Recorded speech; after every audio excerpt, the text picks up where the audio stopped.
Hi friends, this is 5 Minutes Tech YouTube channel.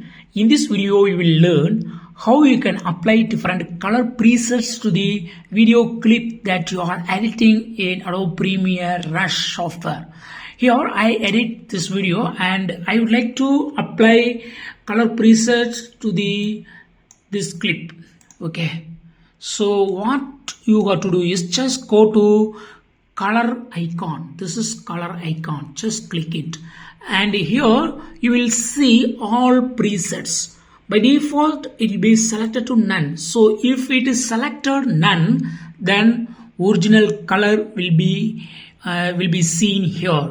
Okay, so if you want to change to other color, just you can select from the available options. See here,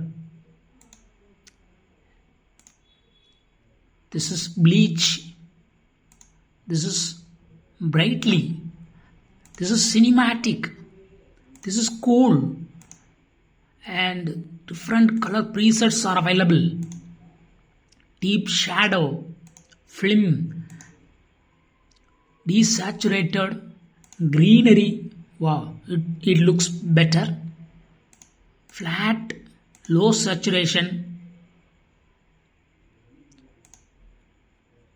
So many color presets are available. If you select mono, black and white will be applied. Saturated, oh, it looks natural.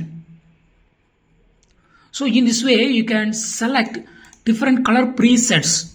Suppose if you want to get back to original color, that is the color that you have while shooting, just click on none and original color grading will be applied. So in this way you can easily set any color preset for your video editing clip in Adobe Premiere Rush. That's all friends. Thanks for watching. Bye.